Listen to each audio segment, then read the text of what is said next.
এবং অ্যাকশন ছবির যে সাম্রাজ্য, সেই সাম্রাজ্যকে তছনছ করার জন্য যিনি আগুয়ান, যিনি আসছেন, সেই রোশন এবং আমার অত্যন্ত স্নেহের ছোট ভাই ইকবাল, যিনি রিভেঞ্জ ছবির পরিচালক এবং প্রযোজক সহ সামনে উপবিষ্ট সকল সাংবাদিক ভাই, সবাইকেই শুভ সন্ধ্যা।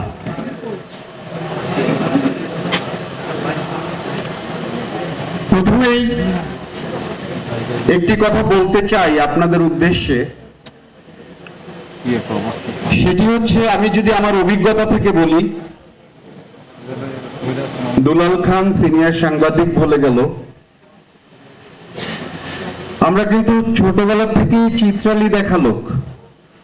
খুঁজে খুঁজে চিত্রালী, কোথায় পাবো চিত্রালী, চিত্রালীর থেকে সিনেমার নিউজ, এবং যখন স্কুলে পড়েছি প্রত্যেকটা শুক্রবারে ভোরবেলা পেপার আসবে, সেই পেপারে কি ছবি রিলিজ হচ্ছে তার পুরা পৃষ্ঠার সেই পাবলিসিটি, এগুলো দেখে দেখে কিন্তু বড় হয়েছি এবং এই পর্যন্ত এসেছি। আমি যদি বলি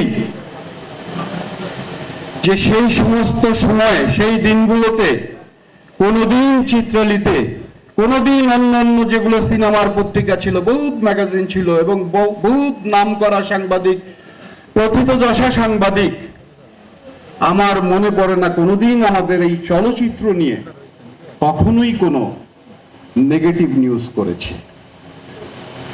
আর আজকে তো ধরন পাল্টিয়েছে, আজকে নিউজের আপগ্রেড হয়েছে, আজকে নিউজ ডিজিটাল হয়েছে, আজকে ভিজুয়াল হয়েছে নিউজ। আমি সকলের কাছে আশা করব একটা করে ছবি সবাই দেখার পর ছবি বিবেচনা করবেন। এবং আমি সেই দিন বুবলির এই চলচ্চিত্র দেখে এতই মোহিত হয়েছি, আমার কাছে এত ভালো লেগেছে, এক সম্পূর্ণ একটা গতানুগতিক গল্পের বাইরে একটা চলচ্চিত্র নিয়ে এসছে, এত সুন্দর একটা চলচ্চিত্র এবং এত ধৈর্য নিয়ে যে কাজটা করেছে। আমি তাকে জিজ্ঞেস করেছিলাম যে এত ধৈর্য কিভাবে আপনার ছিল। সো ছবিটি কিন্তু অনেক ভালো ছিল। আপনাদের সবার উদ্দেশ্যেই বলছি যে আপনারা যারা দেখেননি এই চলচ্চিত্রটি দেওয়ালে দেখে তারপরে বলেন, আপনাদের ভালো লাগবে আমার বিশ্বাস। আর রোশন বলেছি যে অ্যাকশন মুভির যে একটা সাম্রাজ্য আছে, সেই সাম্রাজ্যের রাজা বোধহয় একজন, আপাত দৃষ্টিতে আমাদের মনে হয়। কিন্তু রোশন আসছে অ্যাকশন নিয়ে, সাম্রাজ্য কিন্তু কাঁপছে, সাম্রাজ্য কিন্তু ধ্বংস করতে, বিধ্বস্ত করতে কিন্তু রোশন আসছে রিভেঞ্জ নিয়ে। আমি এটা বললাম, আপনারা দেখেন। কারণ কি? আমি দেখেছি কারণ কি। ওর যে ম্যাচুরিটি এসেছে, ওর যে অ্যাকশন, ও যে কি পরিশ্রম করে ছবিটি করেছে অ্যাকশন মুভির জন্য, যা যা দরকার, যতটুক তার গঠন, যতটুক দরকার, তার শারীরিক গঠন যতটুক দরকার, যা তার শরীর, বডি ফিটনেস যতটুক দরকার, সম্পূর্ণ সে করেছে, আপনার ছবিতে দেখতে পারবেন।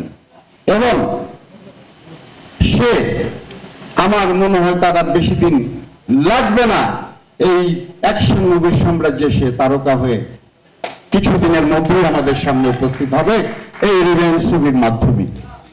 আপনারা জানেন এখানে তারা ছবির অফার পেয়েছে। সর্বোপরি ইকবাল একজন খুবই ভালো ডিরেক্টর, গুণী ডিরেক্টর। প্রথম দিকে যখন ইকবাল ছবি বানাতে আসলো, আমাকে বললো, দাওয়াত দিল, মহরতে গেলাম। আমার মনে মনে একটা কেন জানি খালি বারবার প্রশ্ন ছিল, ইকবাল কি বানাবে। কিন্তু ইকবাল তো প্রথম ছবিতেই ইকবাল কিন্তু উঠে গেছে।